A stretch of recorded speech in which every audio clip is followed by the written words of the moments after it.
Science fiction has informed us about the future of human space exploration. If you watch any movie, TV show, it tells you about how we're going to be hopping on our starships, flying to other stars, living in space, enjoying all of the freedom and excitement that only a solar system spanning civilization can appreciate.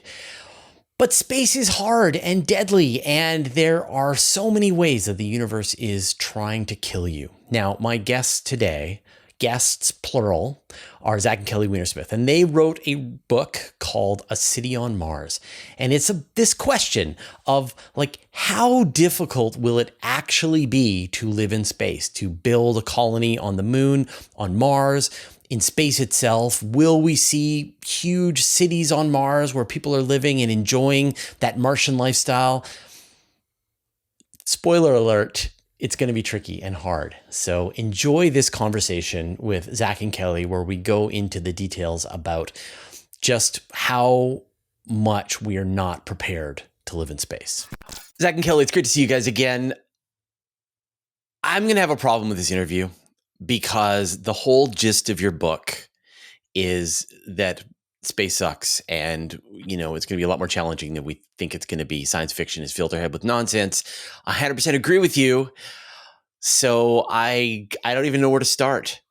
I mean, we're happy to just be on a show where the point is you guys are totally right. Yeah, you guys are great. That's great. And very attractive. Yeah. That's right. Yeah. That's right. Or we could just not talk about space. I mean, we can talk about birds. Parasites too. You want to talk about parasites? Do I ever? Yeah, space parasites. I love that. Mm-hmm.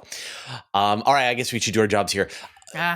So science fiction has filled our minds with this idealized version of what space exploration is going to look like. It's kind of like going on a cruise where you hop on your space boat and you go to your spaceport, and then you end up on your other planet, which is kind of like maybe Jamaica or like some other place. And now you're living the good life, but you're not on Earth, and you're an explorer and an adventurer. How wrong did I get that? It depends on what sci-fi series you're talking about. Things can get pretty bad in The Expanse, for example. Well, I guess the reality of space exploration, of living on other worlds. Sure. Yeah. I mean, so you're absolutely right. A very common analogy is what's sometimes called the age of exploration, and which, if you want, the analogy usually extends something like from around Columbus to whenever the speaker decides people stopped being strong explorer types, which was sometime around 1923, and it's basically not so good. So paramount is that historically when people explore for other lands, they're usually looking for stuff or trade, which is another way to get stuff, and that's just not available in space. The moon and Mars are not only barren but poisonous. They have no resources that are worth getting, even if you drop the cost of getting there, past the level Elon Musk is predicting, extraordinarily optimistic assumptions. It's just still not worth it. Worth getting to bring back. Yeah. I mean, if there was a pre-existing space economy, maybe you could argue that for that economy you need stuff, but why it's there in the first place is an open question. It's also, you have to go pretty far back before you reach the level of distance and danger you would expect for a space mission.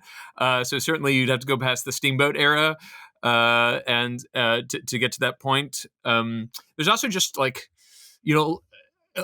the motivation is just not there. The motivation tends to be a kind of destiny motivation. There's this misconception, I think, that usually when people went colonizing or exploring, it was a sort of pure curiosity motive, but almost invariably it was acquisition.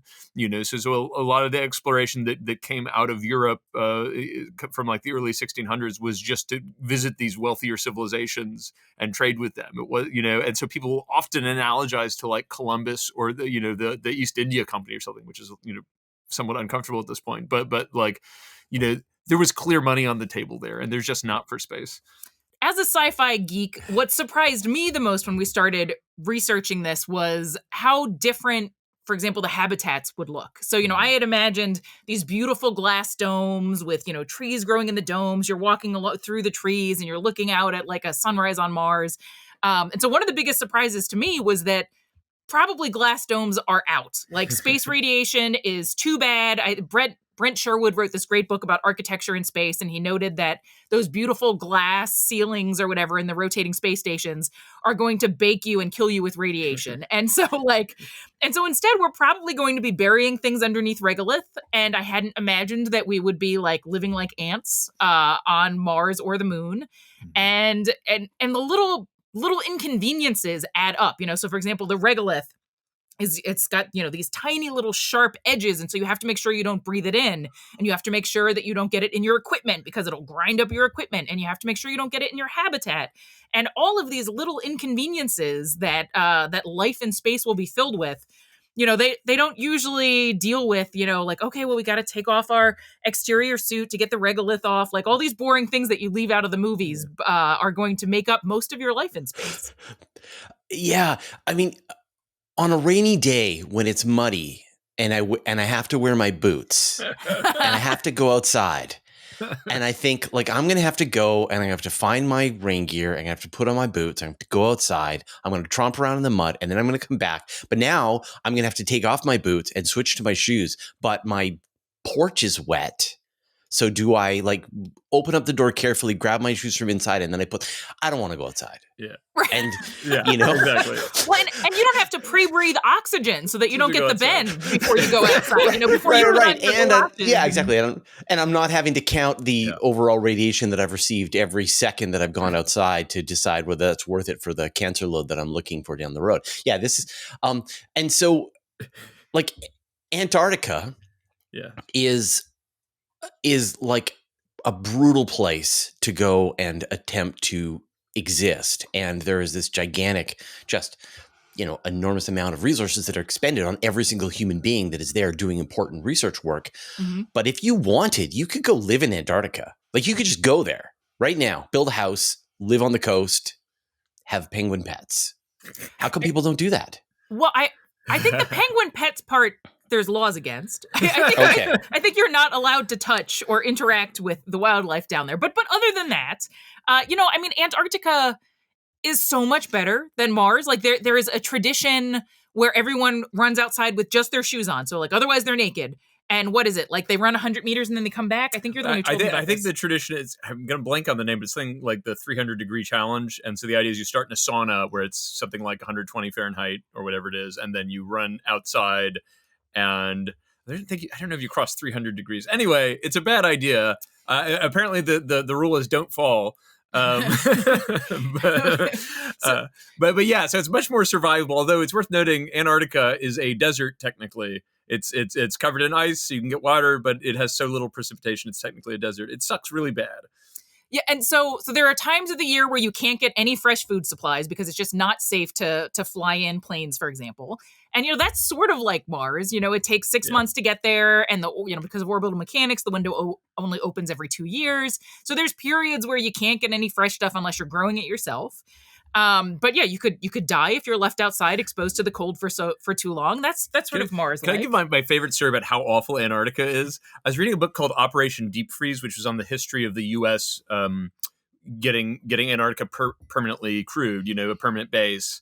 And they had this little snippet I found, which was about historically the really good explorers learned from indigenous people from the far north. The human beings would live the farthest north. And one of the tips was you get those Inuit-style sunglasses with a little slit to stop you from going snowblind. So they tried doing that in Antarctica. They did the right thing. They learned from the people who'd been there, and they don't work in Antarctica because that little slit, when it's that cold, you have a problem with your eyes. So they had to use modern sunglasses. So like you can't even do the thing you're supposed to do, which is like learn from the ways of the Wait, I don't get what the problem was. Like the slit iced over? Yeah, so it's like whatever it is, like merely -60, you can have the slit, but at like -100, it's not going to work so good. It was like too cold or something. I don't know. It was a little tidbit in the book. Your breath is like creating a visor in front of your, yeah.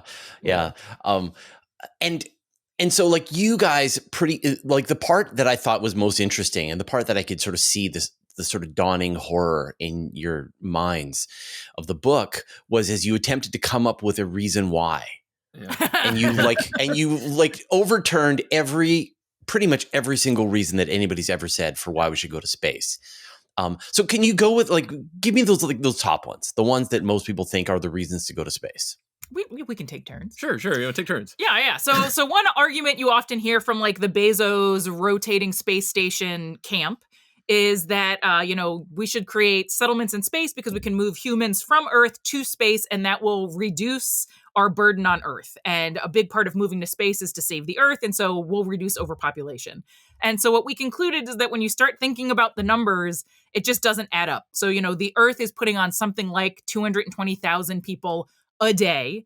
And so you'd have to move 220,000 people a day, not only off planet in rockets that, currently can move like 6 to 8 people to LEO, not like to a habitat on Mars. But suddenly we're going to have to scale up to 220,000 people a day and be able to house them. That's to tread water. To tread water. And people need to be willing to like volunteer for this. So, all right. So reducing overpopulation, that doesn't feel feasible to me. Okay, sure. Yeah. So related to that point is this idea that, okay, well, maybe you could move heavy industry to space. So we looked up one heavy industry, which was cement production, which is, the number per year is something like 3 billion tons. Was that it? Are needed on Earth? So some extraordinary amount. And just suffice it to say, it's more mass than the 220,000 people that was already crazy. And then you're going to be dropping this stuff back towards Earth. So it's just like the numbers don't add up. And by the way, the idea that having to conduct however many hundreds of thousands of launches per day is going to help the biosphere anytime soon is pretty questionable. Yeah. And so then there's the overview effect, which is the idea that, if you look at Earth from space, you realize all of these things by having this overview. And some of the things that you recognize are that, Earth is fragile and there's this tiny blue ribbon that protects us and there's no borders and we need to be sort of coming together and working together because we're all one. And we had the opportunity to interview one cosmonaut, and I asked him, I said, "Can you see borders from space?" And he said, "Of course you can see borders from space." So you can see, what is it, India and Pakistan? Yeah. So they've got a bunch of lights along their border because they don't want people crossing. And then, of course, you can see Korea and South Korea, North Korea and South Korea, because North Korea is almost completely dark. And so... I think that the overview is just making you not recognize the problems on Earth that have to be dealt with. And like, if you don't recognize them because you had this great view in space, that doesn't make you wise. That makes you like sort of ignorant of what's actually happening. And so, okay, I don't think it's going to perfect human relations. Yeah, and just to add to that, like there have been studies trying to find evidence of the overview effect, and they're quite equivocal and poorly done. And... One study found that the like benefits when you tried to quantify various things, like how much more open are you to other people or something, are on par with what new moms feel after they have their first child. And like, it is a profound experience holding your child for the first time. But I know a lot of moms who are still jerks. Like, so it doesn't save everything. Yeah. Right, but isn't like a Eurail pass and a fun summer a way to get a similar effect into your brain? I'd probably say. Right. And also I would add, like, I mean, just to be a bit cynical, if you give an astronaut a quiz and say, "Did you become extra wise and brilliant?" That's, What? Yep. Can I see your new paintings? Yeah. That's right. Yeah, he also said, Frank White, the philosopher who came up with this, said that he came up with the idea initially when he was on a plane ride, and that plane rides give you sort of a mini overview effect. And, we once saw a guy smack another guy in the face because he put his seat back on a plane. And so I don't feel like planes are giving people sort of mini overview effects that are solving our problems, even in that tiny environment. Yeah. It's a nice idea. A more a sort of broader scale one that people will sometimes claim is nations cooperate when they cooperate in space. And I feel like that at least kind of passes an initial sniff test. It just turns out it's probably not true. There's a book from the 90s I think it's called The Politics of Outer Space by Von Bank. And he basically, with a lot of evidence argues, actually it's the other way around. When countries are cooperating, we tend to also do space stuff as sort of demonstrative behavior. So like often when we say the cooperation thing is BS, someone will say, well, what about Apollo-Soyuz test program in 1975, right? For listeners of yours who might not know, it's the first time Soviets and Americans docked. We docked our spaceships. We docked some Apollo hardware with one of their Soyuz craft. But Von Bank points out, like, this was after détente. Right. And then we stopped cooperating for a very long time after the Carter administration, and arguably for a very good reason, which was the Carter administration had reservations about Soviet human rights abuses. So even if, space did sort of by hypnosis produce cooperation, it's not obviously desirable because we had a value difference. Is it? Could you tell the docking story? So there's a funny story about the docking mechanism. I know there's not a lot of funny stories about docking mechanisms, but this is one of them. We like it because it illustrates the lack of becoming philosophers or whatever. So I found this story. It's repeated in a few places, but John Young was part of it. John Young, one of the sort of astronaut, was on Apollo, was one of the first pilots of the shuttle. He wrote a memoir, and he said, when we were doing ASTP, there was a problem, which was basically nobody wanted to be the drogue. Nobody wanted to be the female end of the docking mechanism. Or the phrase he used was, nobody wanted to be the one getting the business. And so it was like a sort of international thing. Neither the Soviets nor Americans wanted to be the receiving member of the interaction. And so they had to spend hundreds of millions of dollars to come up with what he called an androgynous docking system. What I love about this... So petty. You're right. Yeah, and what I love about that story, there's a kind of little moral to it, which is apparently the androgynous system worked better. So I feel like there's some sort of, there's a kid's book in this, about how something, I don't know. I'm sure you've got some sketches somewhere where you're sort of hashing it out. That global cooperation leading to space or vice versa, whatever. The global trade. You build an iPhone and you suck in the interactions between 50 countries and you've got global cooperation. Right. And I also think that's sort of that justification to say, it's kind of like justifying military expense and saying, well, we get an increase in technology because we built better ways to kill people. There are other ways to invest in technology and get benefits and not have had to kill people in the meantime. Well, and the International Space Station is the most expensive human-made thing ever, and it didn't stop the Russians from invading Ukraine. The cooperation in space didn't do anything. Yeah. So there are a lot of proposals for how you might get rich. Often it's stated as humanity will get rich, which is, of course, a slightly different matter. But the usual proposals are that there's valuable helium-3 on the moon, and I promise I won't get into it, but we have a section on this that links to a paper, and essentially it's just bogus. It's not worth getting. It would be a huge amount of effort for something we can make here with technology we already have. People will also say the asteroids. We can make money on the asteroids. And the basic deal, I think people have this conception that there are giant globs of platinum or gold floating around, and there aren't. There are giant globs of things that might have a somewhat higher concentration of platinum than available in most places on Earth. They're still extraordinarily hard to get. And there are very few of those asteroids. So probably not. Set aside the legal aspects of throwing a hunk of metal at Earth by a private corporation. And then people also tend to say space-based solar power. There are fairly regular announcements from VC firms and agencies about how we'll get space-based solar. And again, without getting to the math, the numbers just don't stack up versus the marginal cost of adding a solar panel in Arizona or California or the Outback or the Sahara. The get rich arguments are just not very strong. I think there's also regularly you'll see we'll have a translunar economy for moon mining, and this is just to me absolutely bizarre because the moon doesn't have concentrated valuable resources. You can literally say there is valuable stuff on the moon, but only in the sense that there's valuable stuff if you dig a hole on Earth. And then when you add the need to launch a skyscraper of propellant to go get it, it's just not even close to worth it. Yeah. So there, every possible way that you could try to make money from space, you could make that money cheaper just by digging holes in the ground or putting up solar panels here on Earth. Exactly. The way I like to say it, the solar system, everywhere you go in the solar system, you're operating on the same periodic table. You could maybe get higher concentrations of stuff, but there's no dilithium crystals or unobtainium. And that's why sci-fi stories always have those elements. Yeah. So then, but you weren't completely grumpy. There were a couple of things that you thought maybe made a compelling reason for humanity's future in space. So when we started researching the book, I think both of us, or at least me, thought the most compelling reason was that it's awesome and humans are going to do it one day because it's awesome. And honestly, who has a right to stop you? If Musk wants to do it, who has a right to stop you or to stop him? And over the course of researching space law, we realized that actually people have a right to stop him. And if for example, if he goes out to Mars and he makes a claim that Mars is now, Moscow, this is a new nation, he's actually violating international space law, and it's the United States' responsibility to make him stop doing that. And people will say, well, how could they make him stop?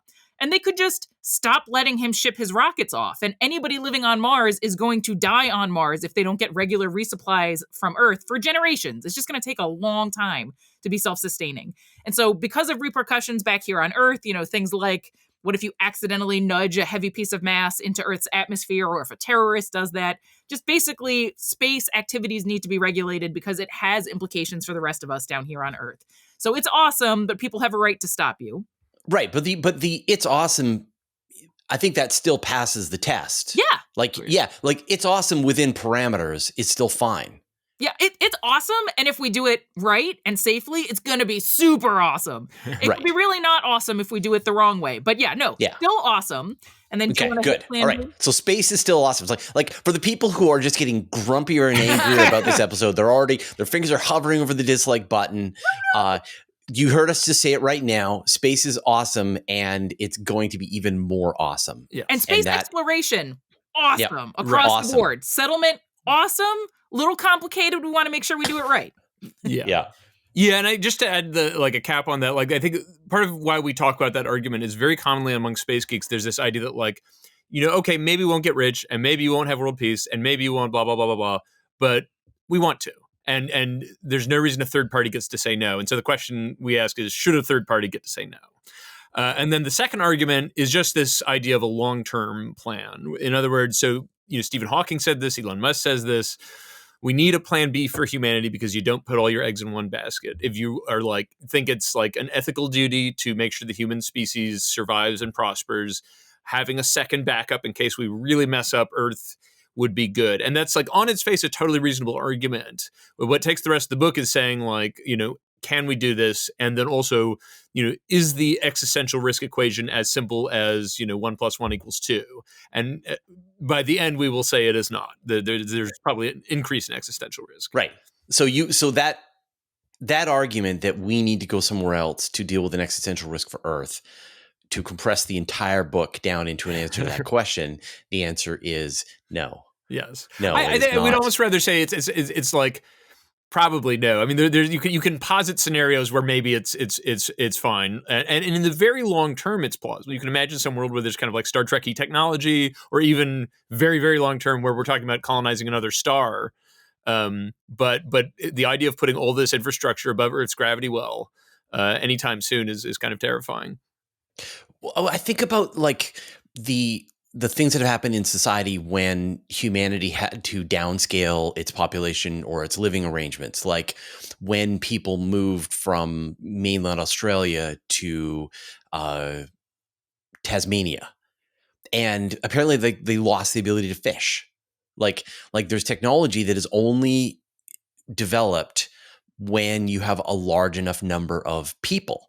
And so, I think the thought is well, you could just send 100 really smart scientists to Mars, but if they are truly cut off, then all of that institutional knowledge, all of that specialization goes away to, I don't know, fungal farmers and air duct repair people. And that's, and that's what you do. Yeah. I mean, I should say, we actually at one point, this didn't end up in the book, but we dug a little bit into the literature talking about, my understanding is that it's considered there's not a neat relationship between sort of social complexity and size of population. It's much more jagged, and I think it's debated. But in the context of space, in particular though, you can't have that loss. You just die. So we were actually, Kelly was on a call-in show about space once, and a guy said, Kelly was saying, well, where are you going to get microchips? Because chip fabs, they take a lot of water. They're really complex. We only have a small number on Earth that can do the really complicated stuff. And the guy said, we don't need chips on Mars. You just need pumps and stuff. And it's I am not going to your Mars settlement. You are going to die. Right. Yeah, I mean, there's a line of thinking that the only way to have a level of technology required for that is one with the population of Earth.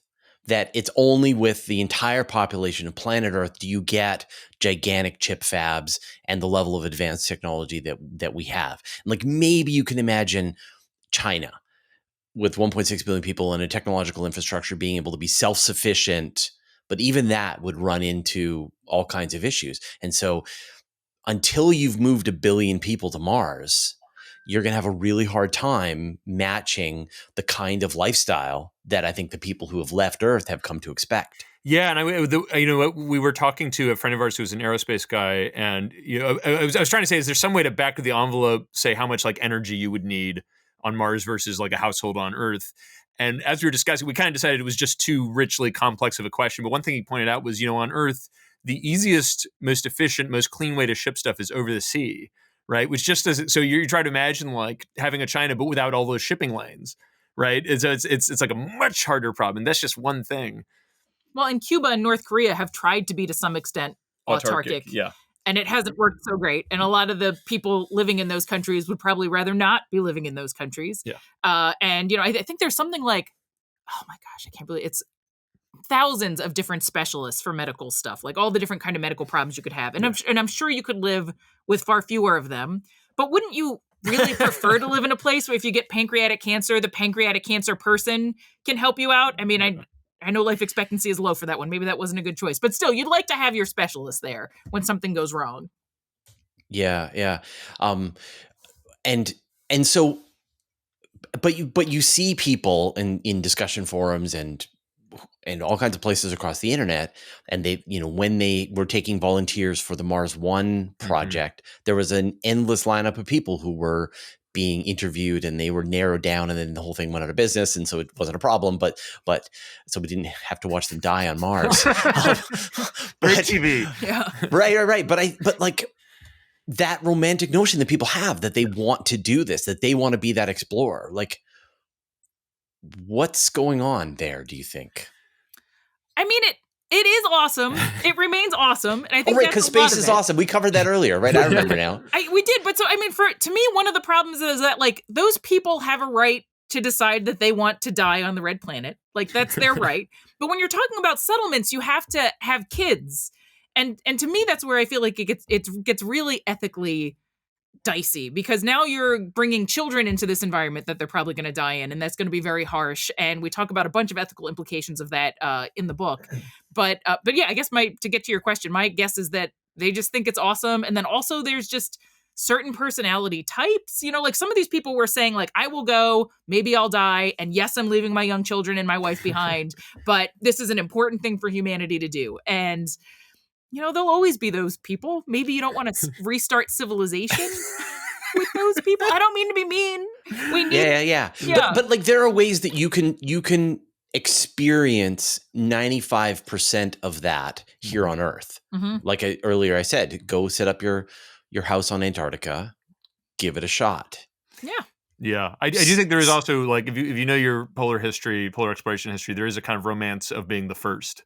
Yeah. Right. So like it's so obvious you don't even think about how it's kind of goofy. Like Roald Amundsen, you could have also said I've been the first to be at a million places between here and the pole, but it was about the pole. Like he skipped over this whole interior part. Just made a beeline. Right. So there's a romance of being the first human to go to some special place. Well, and in particular, he set off with his ship heading to the North Pole.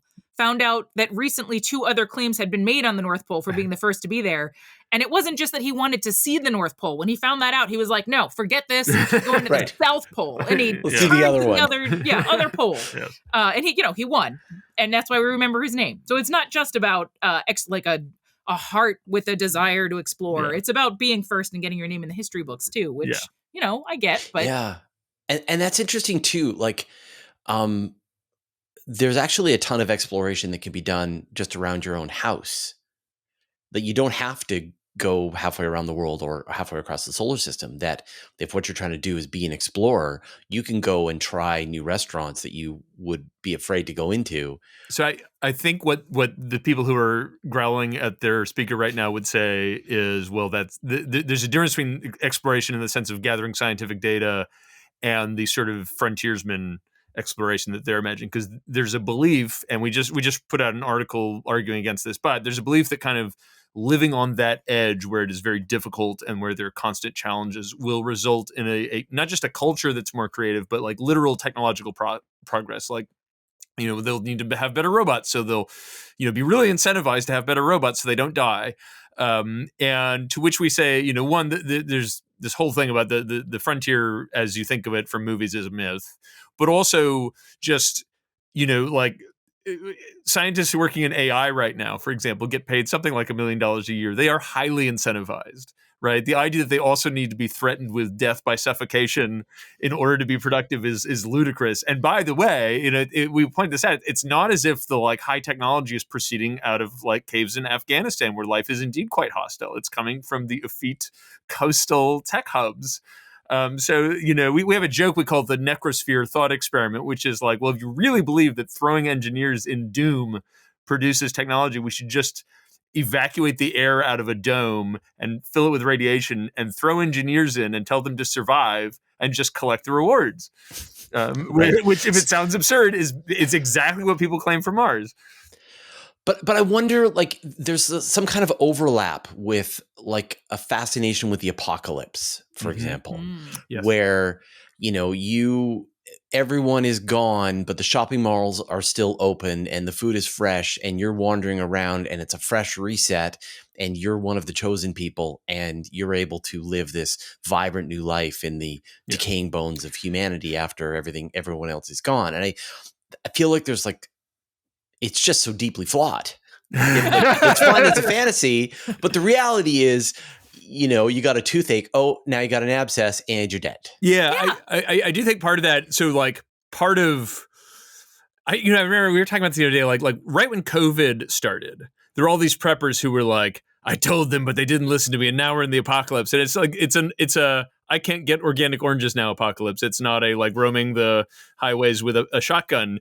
And I feel like there was a kind of palpable disappointment in some circles that you couldn't have that. They've been waiting for this moment, and I do think there's a kind of like, the apocalypse won't work because Earth's not bad enough, and I feel like a lot of Mars fantasies, not all of them, but many of them are predicated on the idea that Earth in some way sucks. This is very explicit in some corners where they will say essentially Earth is basically a sort of pansy planet. It's too bureaucratic. It's no longer creative.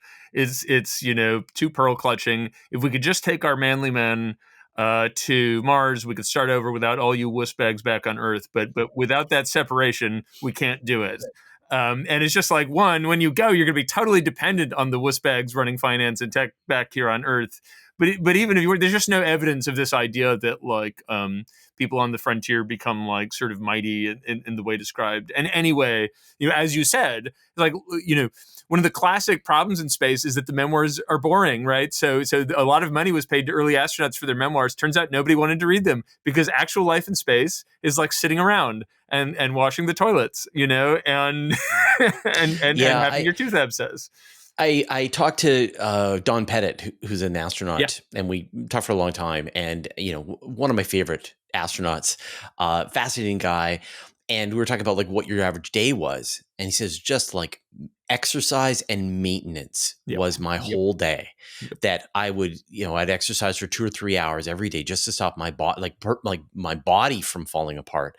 But then there was just an endless number of things to fix and things to keep running and things to clean and so on. And then if you were lucky, you got half an hour of time to do some science and half an hour of personal time. And then you fell asleep and then you woke up and you did it all over again.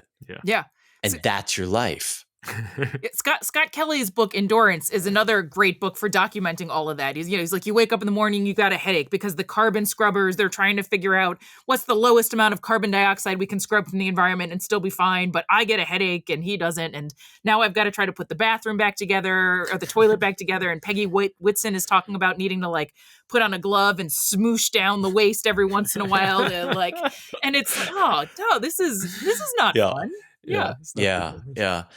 I was recently I was in Tucson and I went to the Biosphere 2, and you guys talked quite a lot about Biosphere 2. And it was this haunting experience for me because it was kind of like going back to like a mecca for space exploration. It felt like this was this place where someone had said, okay, fine, let's figure out if humans can live in a closed environment. Like, we're going to put in the money, we're going to build the thing. And yet the experiment failed for various reasons and it wasn't continued. That's the part that's still blowing my mind. Yeah. Go ahead. That was our, I think, surprising conclusion about Biosphere 2. Like, most of the people that we've mentioned Biosphere 2 will say something to the effect of like, oh yeah, that was a total failure, right? And to me, it kind of really wasn't. Like, yes, they lost 10 to 18% of their body weight. They split into two hateful factions and were literally spitting on each other. The only kind of scorpion that can actually be deadly in the US managed to get into their facilities, and they had to worry about that. So, like, a lot of stuff went wrong. But it was supposed to run in 2-year cycles over and over and over again. Yeah. And, for the first run, it went pretty well. Like, yes, they had to pipe in oxygen, but they figured out what the problem was. That would have been fixed next time. They had a bunch of fruit trees that hadn't matured enough to provide fruit by the first time, but by the next time they would have. And so it is, on the one hand, it's a bummer that we didn't get more cycles because we could have learned a lot. On the other hand, a bunch of the life support system that people that I talked to said, Biosphere 2 is cool, but the problem is that it was made so big and so complicated that it would be very hard to figure out what your lessons would be for starting on Mars. So like a Mars, ECLSS closed loop ecosystem thing is going to have to be pretty small initially. And so you're not going to have as much diversity. Mm-hmm. So we don't have the equations for like, how many wheat plants do you need to convert this much exhaled carbon dioxide into oxygen? And how much do you need, how much feces? How much coral in your... Yeah, right. And so they were arguing that the money would have been spent better if you had made lots of tiny little biospheres, and then you figured out, the calculations, figured out your nice ecological equations, and then built up. But won't that be your sign that people are starting to get serious and that this is getting real, is when there have been 20 cycles of a closed loop environment here on Earth where people have worked through every variable, and now they know what it's going to take to live on Mars. Like, we don't, like, if the ships are going to Mars in 4 years, right, we don't see that yet. Yeah. So like from deep freeze on Antarctica, one of the first things they did is they started putting like soldiers in like these big fridge setups. Like, can you set up a tent in here? Can you live in here? And like the equivalent for Mars is going to be things like, can we build like a giant container and grow enough food and generate enough oxygen, recycle enough waste to survive, for whatever size of group we're having. And there's just like almost no spending on this sort of thing. Yeah, and so at some point they had, as I mentioned, they had to put oxygen into Biosphere 2. And like, you don't want to learn that lesson on Mars. Yeah. So you want to have done enough iterations that you can be as sure as possible. And Mars is going to be different. You'll never figure everything out ahead of time. You're going to have to do some problem solving on the ground. But you want to have solved as many of these problems as you can, because there's no one who's going to be able to send you extra oxygen if it turns out you're running out. Like, they won't get it to you on time. Yeah.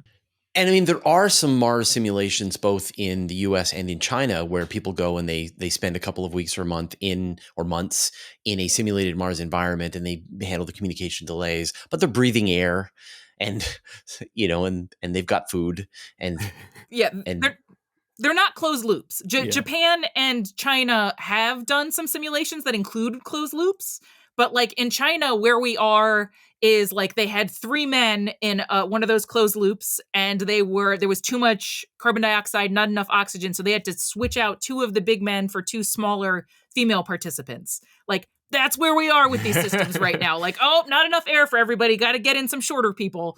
And so yes, but there have been a lot of I think psychology-based simulations that don't include these complicated ecological systems, and I'm not sure how useful they are. Right. And then the other thing, of course, you talk about this idea of like, what's going to happen with gestation in low gravity? Can people give birth on Mars? We don't know. And so again, sort of like, I feel like the thing that we're going to see is some kind of gravity experiment, rotating cylinder where people attempt to mitigate the gravity loss to find out. And then you're going to have animals giving birth, and then you're going to find out if the animals are okay in lunar gravity, Martian gravity, et cetera. Is any of that on the horizon right now? No, not really. There are researchers, but yeah, if you try to imagine wanting to get to a place where you can be confident that a human family can be formed on Mars, like the amount of work that has to be done and the enormous expense of it is very foreboding. And that's if you start tomorrow, which nobody is, right? So, you mentioned it's like, when we get serious about Mars, we'll be doing these Biosphere 2 type things. You'll know, we feel like reproduction is the other one. Like if the space billionaires are really serious about doing this soon, they ought to be on this. And the point that gets us, and we have a whole thing about this, but it's like, if the Mars One adults want to go and die on Mars, like we feel like they can sign a waiver and that's fine as long as they're compos mentis, whatever, it's their business, their bodies. But like when you have kids, there's some world where you get into an environment where based on the conditions in Mars, microgravity, radiation, etc., you're going to expect a higher rate of problems for those children. Maybe you'll have children with various types of handicaps who can't be, in an economic sense, a net plus for the settlement. And you'll at the same time not have the infrastructure to care for those people. And that's a kind of ethical nightmare. But what you often find is people who either think it's not a problem, because actually it will be tough on the frontier. And sometimes people will even say the quiet part out loud. They'll say, well, natural selection is going to have to take its course. And like the most generous interpretation of that is horrific. And so like, it's a, I worry people when we say, well, there are ethical problems in space, they think we're kind of like academics with like concerns about like, preserving the integrity of the Martian wilderness or something. But it's like, we're talking about not running an experiment on babies. Like, there is no ethical framework that allows that I'm aware of. Yeah. Yeah. Now, but one of the things that I sort of think about this is we're looking at the future of space settlement, space exploration from our current technological level, but as we've seen, the technology is increasing rapidly, and our capability and infrastructure is growing exponentially. And so, do you think this is more just like it's about a time window, like not today, but give it time, and then this stuff is inevitable? I do think we'll do this eventually, because I think people will continue to think this is awesome. And so we'll continue to want to do it. But, I think even if, in 5 years we had all the technological stuff that we needed to get to Mars, that wouldn't be enough time to do the biology research appropriately and to figure out the ecology equations to make sure you've got these closed loop ecosystems that are working. I think we could visit Mars briefly for, like a 2-year stay or whatever without knowing a lot more. But if you're thinking about a settlement, I think we've got at least a decade, maybe multiple decades ahead of us before we can actually get these data, because they just take a long time. It takes a long time to get biology and ecology data. Yeah, I would also say, like, in addition to like that stuff that's really hard to get ethically, if it can be gotten ethically, a lot of the enabling technologies might actually increase the danger. So if you imagine tomorrow you're told, well, you can build a fusion reactor that's the size of a truck or something, right? So obviously that'd be extremely useful for going to space. But it also means you've got more heavy, fast objects moving in space. And to the extent you increase that infrastructure and put it in more hands, you've increased existential risk to humanity. So, while it's enabling this extra settlement, it's also increasing the danger. I think that's true of most advancement in space. And that's why we're in favor of a kind of like system for watching over these concerns. Right. So I guess we live with that today with people having cars, and obviously there's sort of a limit to the amount of damage that a person can do with a car, but a person can end other people's lives through inaction, through distraction, through accident, whatever. Right. And yet we put people behind the wheel, and we live our lives with this risk. But giving people the ability to move an asteroid out in space that could be on a trajectory to hit Earth is next level. Yeah. And like, so the analogy we like is to like nuclear weapons is something where basically even like ultra libertarians are like, yeah, regular private citizens can't have nuclear weapons. That's obviously crazy. And the question is like, to what extent is a huge space infrastructure along the spectrum from like a regular transaction where nobody should limit you toward nuclear weapons, where obviously somebody should be saying no. And our argument is essentially pretty far along.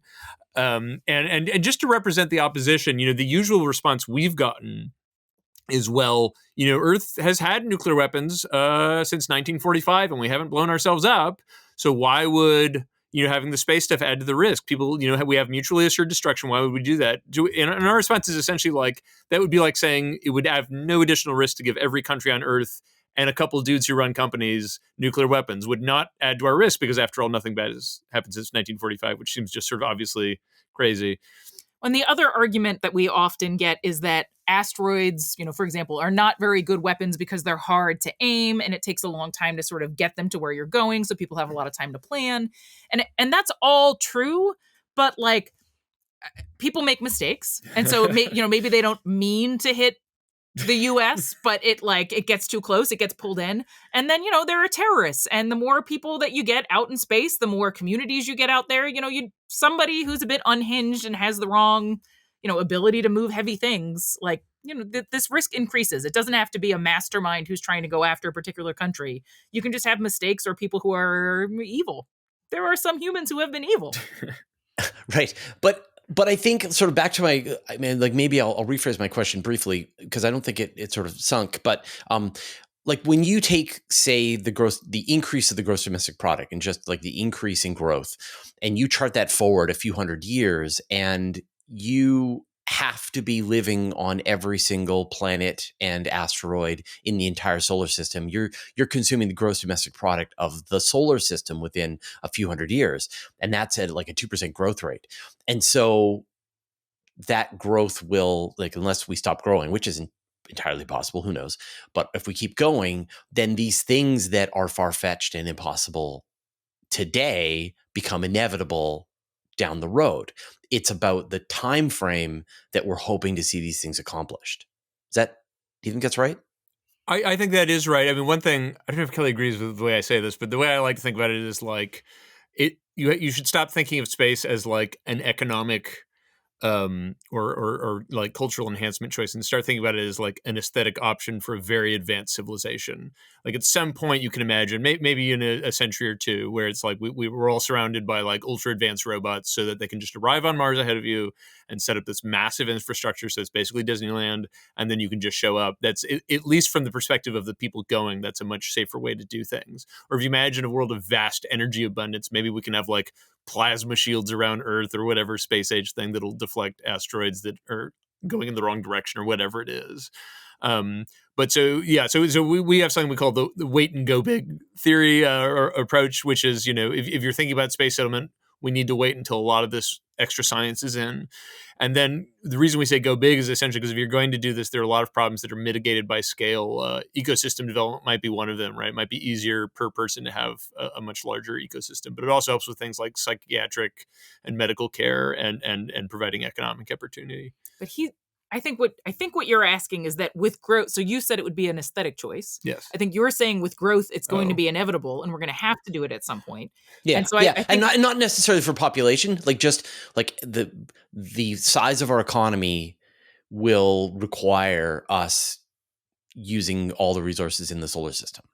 And it's just like you just plot it on an exponential growth, right? Yeah. I would actually basically, I don't want to get too in the weeds on this. I would somewhat dispute the premise, because it's like, so the way we measure GDP, like you can basically have infinite growth without consuming more. You can look at like the U.S. economy, for example. Like we consume way less carbon per person. You can I mean, I guess there's some eventual point at which you have to, like, you've used every atom of utility in the universe or something.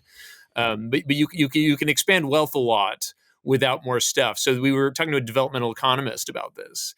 And he pointed out, there's a recent study from the World Bank, and I think I'll have the numbers right, which said, if you economists have ways of measuring total wealth of humanity, and the amount of wealth that comes from natural resources is about 2.5% of overall wealth, right? And our sort of joke example is if you imagine the mineral wealth in an iPhone, it's almost nothing, but the thing costs $600, because what's really valuable is like ideas and the ability to shape matter into useful stuff. And by the way, that 2.5%, about 90% of that, as I recall, is fossil fuels, which are obviously not applicable off Earth.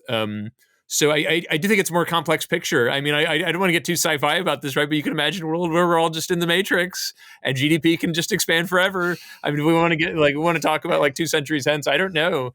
Well, this was in relation. There was a paper that I read where they were talking about sort of, we should start thinking about what wilderness looks like in the solar system now, and start to go like, what are the places, if growth continues in the future as it has in the past, then what are the places that we want to leave as pristine wilderness? Let's think about them today, like parts of Mars or all of Mars, and then Kuiper belt objects and asteroids, they can be crushed up. Who cares? And let's prioritize things and think about that. And so I sort of think about that exponential growth has a way of catching up on you and sort of and surprising you. And so we're saying, well, like today, all this stuff is impossible. And the analogy that I always use is like living in Phoenix in the summertime, right? 100 years ago, not a thing a lot of people wanted to do. But now we have infrastructure. We have highways, we have shopping malls, we have supermarkets, and we have air conditioners. And now a person can, in their right mind, spend a summer in Phoenix. Right. I hear it's miserable, but yes, yeah, they would absolutely survive. And they right. Yeah, people don't say you're crazy. They, they look at you askance, they wonder, they understand that maybe you can't go somewhere cooler for the summertime, but still, it's a survivable existence, and that's Mars when we have that technology and infrastructure built up. And so, for me, anyway, it feels like not a question of if; it's more like a matter of when. And you're right. Like, so maybe it is that in fact the actual material use is dramatically lower than the overall growth, but still exponential growth. Maybe now you're adding an extra 100 years, and yet it shows up at that point. And I don't think we disagree. I think we for this book we try to stick very close. I don't think we try to predict anything past like a century because you basically can't, and so it's like, it's worth thinking about the short term, but I don't know, with some of this stuff you can get really speculative, and it's like, I don't know, in 100 years maybe we have a compact fusion reactor and AI is everywhere and everything I'm saying seems quaint.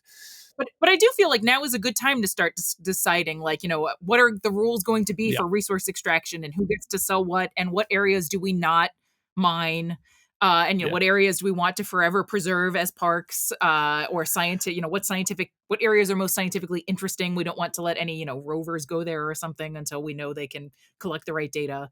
Now might be a good time to start thinking about that stuff. Yeah, and I think it puts Earth back into perspective as the best place in the universe. Mm-hmm. And, I look forward to your emails, aliens, but Earth is the best. And so I think that in the long term, like definitely in the short term, it makes more sense to just be efficient and recycle. But maybe in the long term, maybe what seem to be the ideas that you guys discounted now start to come online later. Totally. The way I like to think about that, though, is like, we're talking about, like what our species is like. And if you want that awesome future, you have to survive to it. And that's where we get nervous about this sort of rush to do all sorts of stuff as if there's like a short-term need to have a plan B, which there isn't. If you make it 3 centuries, then probably all sorts of opportunities that seem crazy now open up, but you have to make it. And so if the sort of urge to get to space instantly results in increased existential risk, it's probably not worth it. But do you really think that there is an urge to get to space, like that it's going to have any kind of impact on society? I mean, isn't it because it's so difficult and reality is shortly and regularly rearing its head? How far are people going to really get in this? I mean, we just see just a line of shattered space exploration companies, right? Yeah, I think that our biggest near-term risk is not necessarily with settlements, but with resource extraction stuff. So, the Outer Space Treaty is very unclear about what you're allowed to do in space. You can't claim sovereignty of the land, but maybe you can extract and sell resources. The US definitely thinks so. Maybe other people disagree. And a very small part of the moon is good. Very small part of the moon. But if it's a complete total money waste, then why does that matter? Geopolitics and prestige. And so we didn't go to the moon for the science. We didn't go to the moon because we want to eventually settle space. We went to the moon to destroy the Soviets. Yes. And so it's always been tied up with geopolitics. And so I guess I'm concerned there's going to be a bit of a scramble for land between China and the US at some point, because there's very small parts of the moon that are good. Mm-hmm. You want to be at the craters where the rims are good places to set up your solar panels. And inside the crater is one of the few places you can get concentrated water. And I think, the peaks of eternal light where you can put up your solar panels, it's something like 1/100th of a billionth of the surface area. It's very small. One company, one country could easily take over the best spots. But now you're sounding like one of the people that you're arguing against.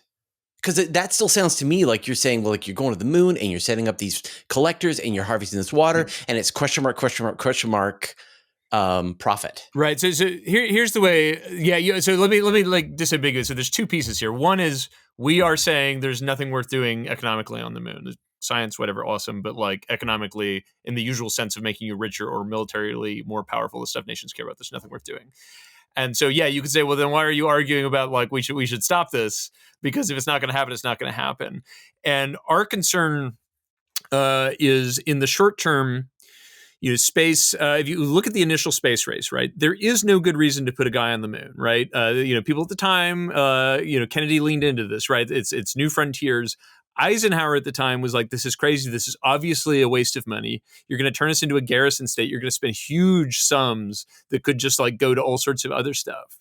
But it was such a valuable PR move, and that became very clear after Sputnik, right? So famously, the morning after Sputnik, both Khrushchev and Eisenhower were shocked at how much people cared, right? This is stuff that had been planned for a long time. They thought it was just part of the advancement of science, but the world cared, and the media to this day overestimates the importance of humans in space for anything. Like there's a great book by Alex McDonald called The Long Space Age, arguing that essentially what nations are doing is costly signaling. Like in the ecological sense, we are showing that we are wealthy, organized, and can, drop rockets anywhere we want. It's a way to show power. But the difference between a space race in the 60s and a space race now is that the race in the 60s was about doing a stunt. It was about going anywhere on the moon, having a guy put a boot down, and then coming home. A likely space race at some point in the future, which again is all about PR, not about resources, but is one that involves claiming probably small regions of the moon where it is possible to have like a semi-permanent base like you have in Antarctica. So that's what Kelly was talking about when she talked about these resources. Like, yeah. And I understand, like, I get that. And I think that obviously you don't want people claiming any part of the universe.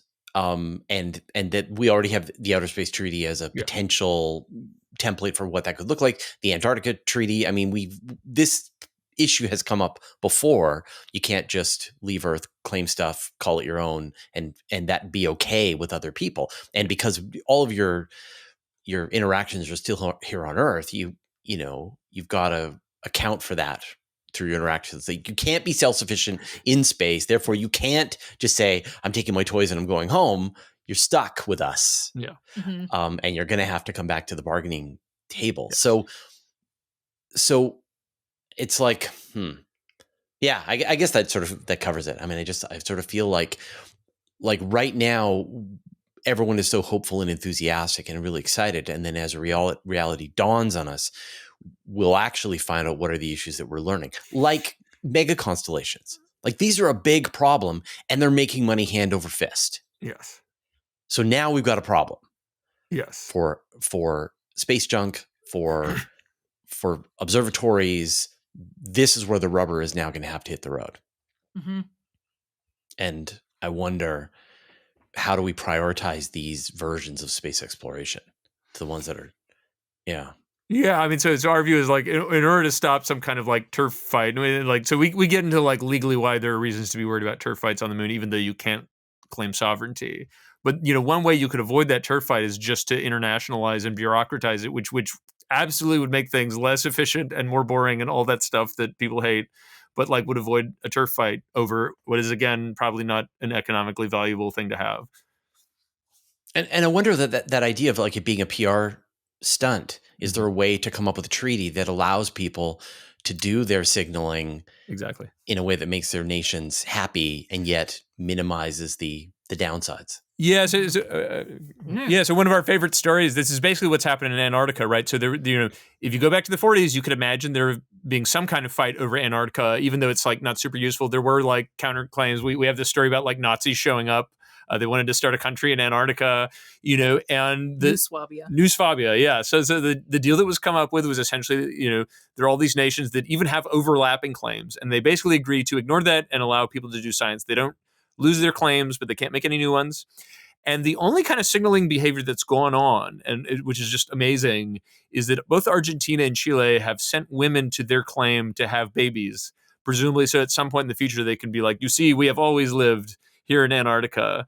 But that's about it, right? Nothing more scary than that.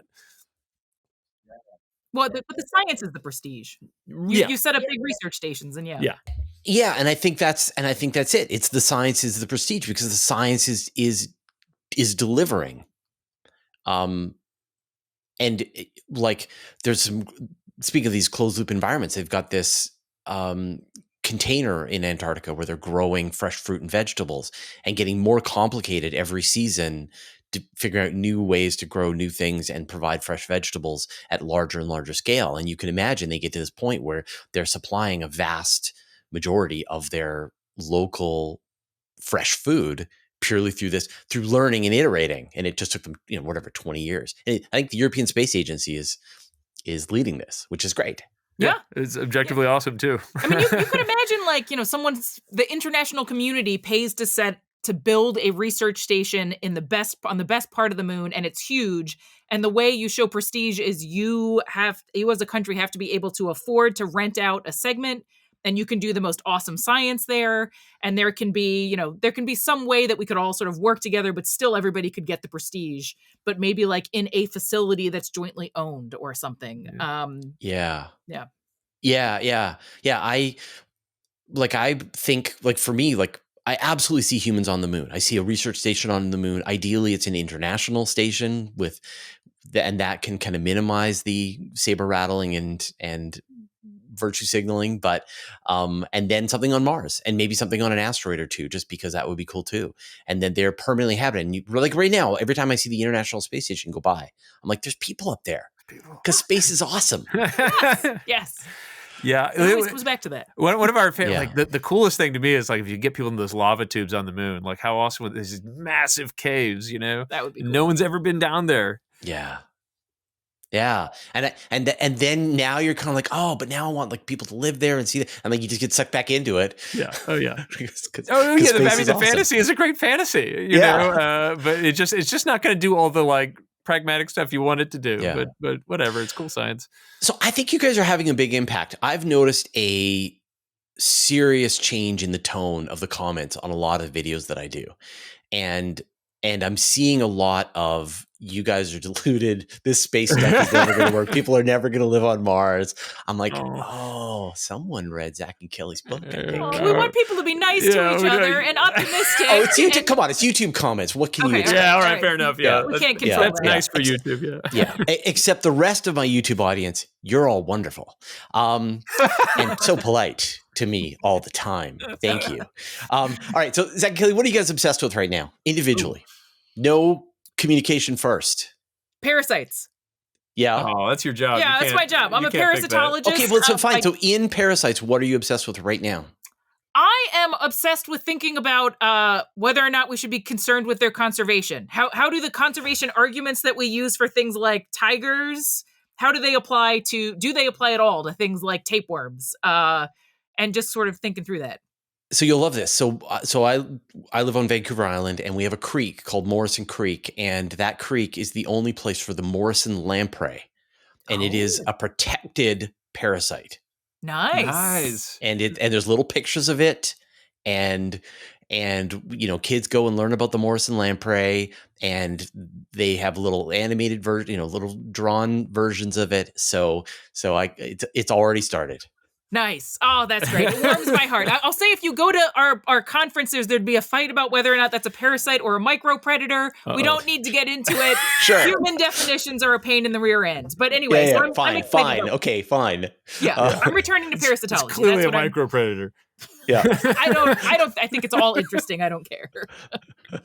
Zach. All right. What are you obsessed with? So I had another book come out in 2023, which was a kid's version of Beowulf.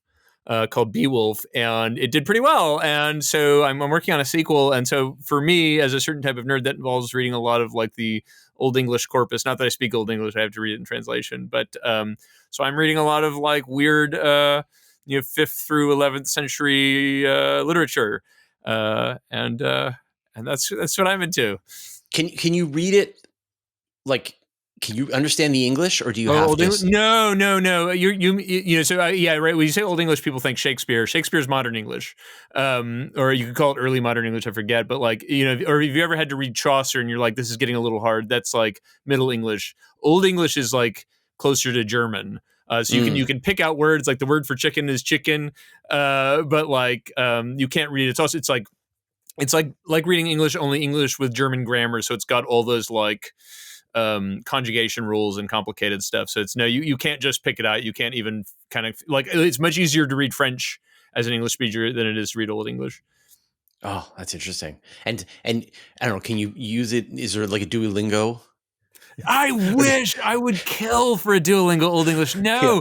I mean, so God, it's like an English department thing. I mean, there are kind of resources, but like there's like English department hazing. Like sit down with a glossary and Beowulf. That's how you'll become a man. And so no, there's And you're looking up each word and then going, okay, is this in the past pejorative tense? Exactly. Oh my God. Yeah, it's that kind of thing. I mean, Yeah. there are like slightly better resources, but no. I mean, it's like, yeah, if you want to learn like French or Chinese or German, everyone is just like handing you the resources. But like for Yeah. Old English, it's like there's like three weirdos who are here to watch you struggle. Yeah, well, it's fascinating. So, do you have a copy of the book? You can hold it up. Oh yeah. I Yeah. do. All right. There we go. Ooh, what a cover. A city on Mars. Can we settle space? Should we settle space? And have we really thought this through? And hopefully, having this conversation, you understand our position on it. Thanks, guys. Super fun. And I look forward to future feedback from YouTube commenters showing me that, yes, indeed, you are going viral. Okay, great. Oh, good. Thank you so much. This was a lot of fun. All right. Thanks, guys. I hope you enjoyed that interview with Zach and Kelly Weinersmith. Again, their book is called The City on Mars. It's fantastic. So detailed, so much information, so many numbers, so many references that you can follow up as much as you want. And I think it'll be like the beginning of a pretty deep rabbit hole that you can just follow. Now, I'm going to talk some more about my thoughts on this, but first, I'd like to thank our patrons. Thanks to Abe Kingston, Hey Twyla, Dougie Stewart, Stephen Krasaki, David Richards, Mark Ansis, Joel Yancey, and Tony Lofilara, Dustin Cable, Vlad Chiplin, Modso, George, David Gilton, Andrew Gross, Jeremy Mattern, Josh Schultz, and Jordan Young, who support us at the Master of the Universe level, and all of our other supporters on Patreon. When I first started Universe Today, it was inspired by The Case for Mars, written by Robert Zubrin. I was also reading Pale Blue Dot by Carl Sagan, where he talks about the future of humanity in space. And it just resonated with me so deeply. And I had been watching Star Trek and I'd been watching other science fiction shows. And so it all came together and I'm like, yes, humanity's future is in space. And over the years, as I've done this job more and more, I've started to realize that space is a lot harder than we thought, that every single new thing that we try to do in space only comes after tons of prototyping and testing. Failures happen all the time. We've seen deaths on 2 separate space shuttle missions. And the future of human space exploration will probably follow along that course. It's not going to be just this really straightforward path to having humans on other worlds. And back in the era of exploration, we had these reasons that there was money to be made. There was reasons to go to other places. And right now, there just is no benefit to living off of Earth. And Zach and Kelly do a wonderful job of debunking everything you think why humans are going to want to live in space. And the reason you're left with is because it's cool. And I think that's a great reason. It is cool. And so then don't worry about all of the other benefits, all of the reasons, the rationale, justifications. We go to space because it's cool. And we'll keep doing it as long as it remains cool. And I think that's a perfectly acceptable, exciting future of human space exploration. Us doing cool things forever. All right, we'll see you next time.